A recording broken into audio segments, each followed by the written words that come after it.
Hello students. So today we are going to discuss about the graph of the tan theta and the general value of the tan theta. Okay.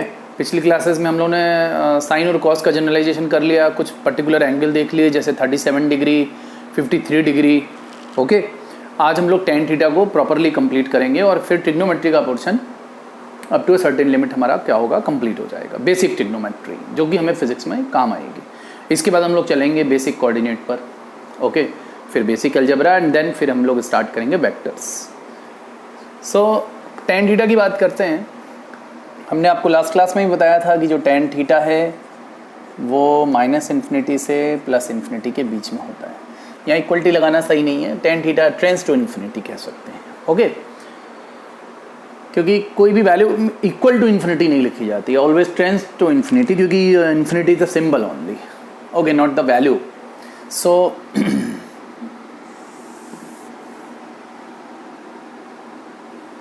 अगर हम graph की बात करते हैं,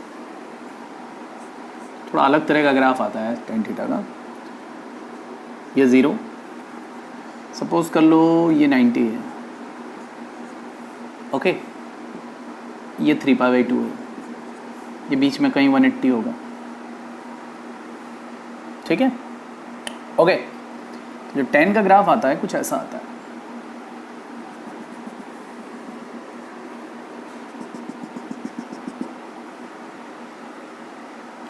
to typical.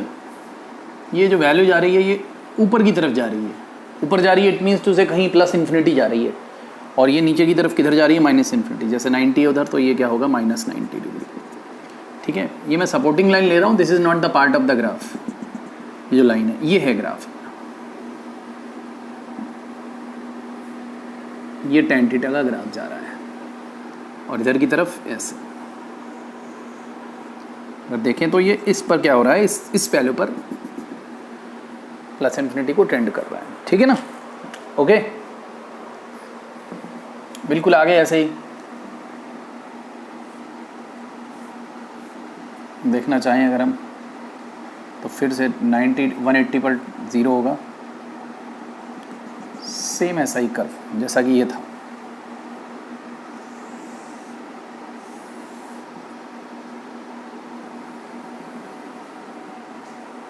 और ये value 3π/2 है. ठीक है. Okay. This is the graph of tan theta. थोड़ा सा समझते हैं इसको. देखो ये थीटा की वैल्यूज है. ये क्या दिखा रहा है, ये क्या दिखा रहा है, ये दिखा रहा है कि ये वैल्यू इन्फिनिटी की तरफ जा रही है. ओके. ये y में +∞ ट्रेंड हो रहा है कहीं इन्फिनिटी पर, तो इन्फिनिटी जा रहा है. किस पॉइंट पर जा रहा है, 90 पर. ये लाइन तो मैंने ऐसे सपोर्टिंग ड्रॉ करी है, बट मेनली ग्राफ ये है. अगर मैं यहाँ देखूँ 45 डिग्री, 45 पर मैं बोल सकता हूँ कि 45 पर ये वैल्यू क्या होगी, 1 होगी, क्योंकि tan 45 की वैल्यू क्या होती है, 1 होती है. tan कंटिन्यूसली इंक्रीज कर रहा है. ध्यान से देखें, इंक्रीज करता जा रहा है. थीटा बढ़ रहा है, tan थीटा भी बढ़ता चला जा रहा है, बढ़ता चला जा रहा है, स्ट्रिक्टली इंक्रीज कर रहा है. ओके. अगर यहाँ देखें इधर की तरफ तो -90 है. -90 पे -∞ जाएगा. ठीक वैसे ही 90 से अगर थोड़ा सा आगे बढ़ेंगे तो 90 से आगे क्वाड्रेंट कौन सा आ जाएगा सेकंड क्वाड्रेंट. सेकंड क्वाड्रेंट में देखो tan थीटा की वैल्यू नेगेटिव है. और 180 से आगे बढ़ेंगे तो कौन सा क्वाड्रेंट आएगा, थर्ड क्वाड्रेंट में देखो tan थीटा ऊपर है, मतलब पॉजिटिव वैल्यू दे रहा है. ठीक है ना. और फिर 3π/2 पे इन्फिनिटी हो रहा है. 3π/2 पे +∞ की तरफ जा रहा है graph. Okay. This is the basic graph of tan theta, जो कि थोड़ा कॉम्प्लिकेटेड है और बहुत ज़्यादा अपने फिजिक्स में काम नहीं आएगा. हाँ, बट बेसिक यूज़ ज़रूर हो सकते हैं, इसलिए हम लोग को ग्राफ पता होना चाहिए. ठीक है. कहीं कहीं यूज़ हो जाता है, इसलिए हमें पता होना चाहिए. Okay. We can't lift. JEE में तो जनरली यूज़ हो जाता है. जेई वाले बच्चों के जो फिजिक्स के क्वेश्चंस होते हैं वो भी थोड़ा सा मैथमेटिक्स का अप्रोच लेकर के होते हैं, तो थोड़ा सा उनको समझना पड़ेगा हमें. चलिए आइए, ये तो ग्राफ हो गया किसका, tan थीटा का. तो इसको आप ध्यान से समझ लें, बना लें. tan थीटा का ये ग्राफ है. अब हम tan थीटा के ग्राफ को समझ चुके हैं. ओके. इधर की तरफ ये थीटाज हैं और ये सारी किसकी वैल्यूज़ है, y की. और मैंने प्लॉट क्या किया है, y = tan x प्लॉट किया है. तो जो x में वैल्यू है वो थीटा की है और जो y वैल्यू है वो tan थीटा की है. ठीक है. ओके. ठीक है. This is the graph of tan theta. इधर अगर जैसे देखें तो यहाँ -π/4 होगा. ठीक. tan -π/4 पे वैल्यू माइनस में मिलेगी. ठीक. एक खास बात समझने वाली ये भी है कि थीटा को बढ़ाने पर tan थीटा की वैल्यू क्या हो रही है, बढ़ रही है, ऑब्वियसली हमेशा बढ़ रही है। ध्यान से देखें, टेन थीटा हमेशा बढ़ता जा रहा है थीटा बढ़ाने पर, ठीक है। ओके, ये था ग्राफ अपना किसका टेन थीटा का। ठीक, अब हम जरा जनरलाइजेशन समझते हैं, टेन थीटा का जनरल फॉर्मूला क्या होता है, यही समझ लेते हैं। चलो ठीक है, रफ कर देता हूँ इसे।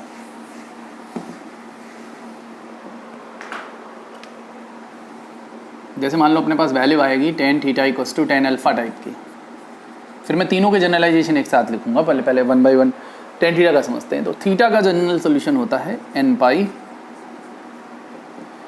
Theta is what, n pi plus alpha, is it not?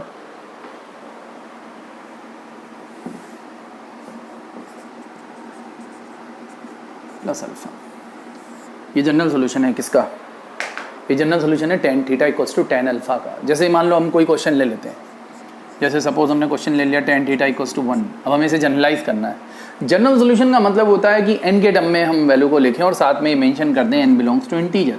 n किसको बिलोंग कर रहा है? कोई इंटीजर हो सकता है n, ओके ठीक। अब जैसे टेन थीटा इक्वल्स टू 1 है, इसको चेक कर लेते हैं। टेन थीटा इक्वल्स टू 1 को हम चेक कर सकते हैं, कैसे चेक कर सकते हैं भाई? टेन थीटा 1 है तो पहले हमने लिख लिया टेन थीटा को टेन ऑफ 45 डिग्री, ये बेसिक वैल्यू है फर्स्ट क्वाड्रेंट के अंदर, ठीक। इसका मतलब ये नहीं कि टेन थीटा अगर 1 है तो हमेशा थीटा 45 ही होगा, ऐसा नहीं सोचना है। टेन थीटा अगर 1 है तो थीटा रिपीटेड आगे जाकर के कोई भी वैल्यूज ले सकता है, वो हम निकालेंगे। हाँ, पाई बाई 4 जरूर होगा, ये बात गलत नहीं कि पाई बाई 4 नहीं हो, पाई बाई 4 तो होगा ही होगा, लेकिन इसके अलावा भी कौन सी वैल्यूज हो सकती हैं टेन थीटा अगर 1 है तो, वो हम जनरल सोल्यूशन से देखते हैं। जनरल सोल्यूशन का फायदा क्या है? जनरल सोल्यूशन का यूटिलाइजेशन क्या है? बहुत से बच्चे पूछ रहे हैं कि जनरल सोल्यूशन का क्या यूटिलाइजेशन। जनरल सोल्यूशन का ये यूटिलाइजेशन है कि अगर आपको जनरल सोल्यूशन पता है तो आप पर्टिकुलर किसी भी क्वाड्रेंट के अंदर वो वैल्यू कहाँ आएगी बता सकते हैं। जैसे आइए देखते हैं, टेन थीटा इक्वल्स टू 1 है, tan theta tan pi by 4 हो गया। नाउ थीटा को हमने क्या लिख लिया? एन पाई अल्फा हो गया ये मेरे लिए, प्लस पाई बाई 4। अब मैं यहाँ से, ये जनरल सोल्यूशन है, अब मैं यहाँ से बहुत सारी वैल्यूज बता सकता हूँ। जैसे मान लो अलग अलग इंटीजर्स लेता जाऊँ, लास्ट की वीडियोस में भी आप देख सकते हैं, मैंने बहुत सारे वीडियोस में करके दिखाया है। जैसे n इक्वल्स टू 0 लिया मैंने, अब मैं पर्टिकुलर लिख रहा हूँ, क्या लिख रहा हूँ? इन्हें पर्टिकुलर सॉल्यूशंस कहते हैं, ये जनरल सॉल्यूशन है। तो जनरल सॉल्यूशन कभी भी पूछा जाए तो बस यहीं तक करना, अपने को सोचना है, ओके। अलग जनरल सॉल्यूशन का यूज़ है, कैसे यूज़ है आइए देखते हैं। n equals to 0, n equals to 0 पर थीटा क्या बन गया? पाई बाई 4 बन गया। ये तो 0 हो गया, ये पाई बाई 4 बन गया, जो कि हमें याद है, जिसे हम जानते हैं, ठीक है। और हमने ले लिया n1 ले लिया, n1 लेने पर क्या आएगा? n अगर मैं 1 ले लूँ तो ये क्या थीटा क्या हो जाएगा? पाई प्लस पाई बाई 4, मतलब कितना हो जाएगा? 5 pi by 4। n equals to 1 ले लिया तो थीटा क्या हो गया? 5 पाई बाई 4 हो गया। मैंने n इक्वल टू 2 ले लिया तो थीटा क्या होगा? 2 पाई प्लस पाई बाई 4, मतलब कितना? 9 पाई बाई 4।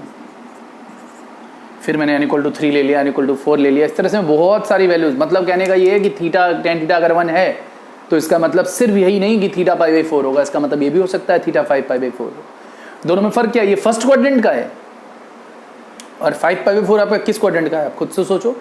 5 टाइम्स 45 को जब मल्टीप्लाई करोगे किससे? 5 से, तो 180 क्रॉस हो गया, थर्ड क्वाड्रेंट का है, ओके। फिर 9 पाई बाई 4 आप देखो, ठीक। तो इस तरह से बहुत सारी वैल्यूज हो सकती हैं, किसके करस्पॉन्डिंग? टेन थीटा के करस्पॉन्डिंग। एक तरीका तो ये हो गया, ठीक है, ओके। टेन थीटा का पीरियड हम लोग लास्ट क्लास में भी जान चुके हैं। टेन थीटा का पीरियड क्या होता है? टेन थीटा का पीरियड होता है 180 degree. It is periodic with period pi it means to say 180 degree. और क्या वैल्यूज ले सकता है? प्लस इन्फिनिटी से माइनस इन्फिनिटी के बीच में कोई भी रियल वैल्यू ले सकता है टेन थीटा, ओके। अच्छा, कुछ क्वेश्चंस और बच्चों ने पूछे हैं डीपीपी के। जैसे डीपीपी में क्वेश्चन था टेन थीटा के रिगार्डिंग, मैं आपको करके दिखाता हूं।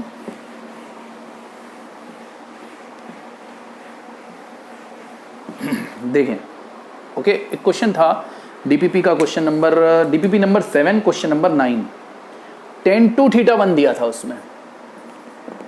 Number 9 DPP number 7, tan two theta की वैल्यू क्या थी उसमें? 1 थी, ठीक है ना, ओके। टेन टू थीटा 1 थी और थीटा पूछा था बहुत से बच्चों ने। तो इसको पहले तो मैंने सबसे बेसिक लिख लिया, tan 2 थीटा मेरे पास में क्या हो गया, tan π/4 हो गया। अब मेरे पास ये थीटा का काम करेगा और ये मेरा अल्फा है, तो मैंने फाइनली जनरल सोल्यूशन का फॉर्मूला लगाया। जनरल सोल्यूशन का फॉर्मूला क्या है, n pi plus alpha.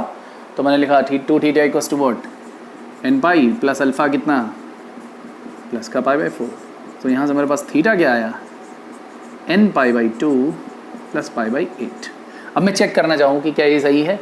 Check भी कर सकते हैं, कैसे चेक कर सकते हैं, देखो n0 ले लो, सबसे बेसिक चेक करना है। तो n0 ले लो, n0 पर थीटा क्या आया, π/8। थीटा π/8 सोचो यहाँ पर क्या होगा, थीटा जब तुम पुट करोगे यहाँ π/8 तो tan 2 थीटा क्या बनेगा, tan π/4, और वो क्या होता है, 1 होता है। इसी तरह से आप n1 ले सकते हो, 1 के करस्पॉन्डिंग भी वो वैल्यू क्या देगा। सो ये तरीका है कि इसको सॉल्व करने का, इस तरह की प्रॉब्लम्स को सॉल्व करने का। एक क्वेश्चन और भी बहुत मेरे पास बार बार आ रहा है, okay, and that question is what cos 3 theta is 1/2। ये क्वेश्चन नंबर है इसी DPP 7 का, आपकी क्वेश्चन नंबर 8 है। बहुत से बच्चों ने पूछा है, तो वो क्या है, cos 3 थीटा इक्वल टू 1/2। अब ऑब्वियसली हमको सबसे पहले एक बेसिक वैल्यू लिखनी पड़ेगी। क्या लिखनी पड़ेगी, एक बेसिक वैल्यू, जिसमें कि जो की वैल्यू फर्स्ट क्वाड्रेंट की हो। तो 1/2 फर्स्ट क्वाड्रेंट में कहाँ पर होता है, cos में, और cos के अंदर ही, किसके अंदर, cos के अंदर। तो cos के अंदर कहाँ पर होता है 1/2, 60 डिग्री। तो लिख दिया मैंने cos 3 theta is what, cos π/3। अब मेरे को इसमें जनरल सोल्यूशन किसका लगाना है, cos का, क्योंकि ये क्या है, cos theta equals to cos alpha. तो cos का जनरल सोल्यूशन क्या होता है, बोलो बच्चों, 2n पाई।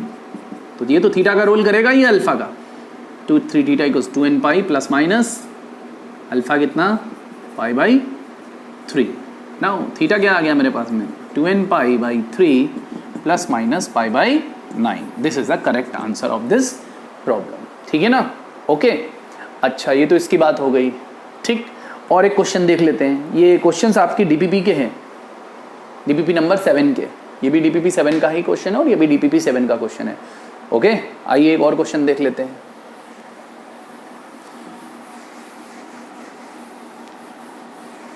कुछ बच्चों ने क्वेश्चन ये पूछा कि सर इसमें मैक्सिमम वैल्यू क्या होगी। क्वेश्चन था cos 3 थीटा, मैक्सिमम वैल्यू बतानी मेरे को, किसकी, cos 3 थीटा की। तो अब थोड़ा सा इसको समझते हैं। cos 3 थीटा की क्या बतानी है मुझे, मैक्सिमम वैल्यू पूछी गई है, क्या होगी इसकी मैक्सिमम वैल्यू। तो देखो cos थीटा की अगर बात करते हैं हम, cos थीटा की वैल्यू हमने आपको बता रखी है, -1 से क्या होती है, +1 के बीच में होती है। cos थीटा की वैल्यू क्या होती है, -1 से +1 के बीच में होती है, ये हम सब लोग जानते हैं। तो अब इसमें क्या है, क्या फर्क हुआ, थीटा केवल चेंज हो गया। तो थीटा की जगह अगर 3 थीटा भी आ जाएगा तो कोई नेचर में कोई चेंज नहीं आएगा इसकी। बस यहाँ थीटा था, यहाँ पर मैंने क्या यूज कर लिया, 3 थीटा था। अब मान लो मैं क्वेश्चन ये पूछता,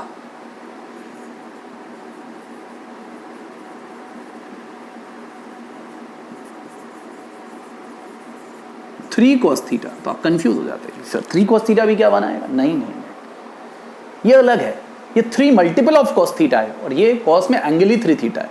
तो थीटा तो चाहे कुछ भी हो जाए, फॉर ऑल थीटा, सारे थीटास के लिए cos थीटा -1 से +1 के बीच होगा। लेकिन अगर मुझे 3 cos थीटा पूछा जाता तो मैं इसको ऐसे प्रोसीड नहीं करता, मैं सिंपली ऐसे सोचता, cos theta is what, lying between -1 to +1। cos theta -1 से +1 के बीच में लाई कर रहा है, तो 3 cos थीटा क्या करेगा, इस पूरी इनइक्वालिटी में 3 से मल्टीप्लाई कर दो।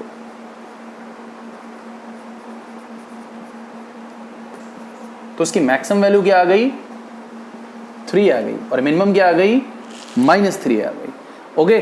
सो ये तो इनके बीच में क्या है, बेसिक डिफरेंस है इस तरह की प्रॉब्लम्स में, ठीक। तो इस बात का ध्यान देखें, 3 बाहर मल्टीप्लाइड है, cos के साथ में मल्टीप्लाई है, या एंगल में।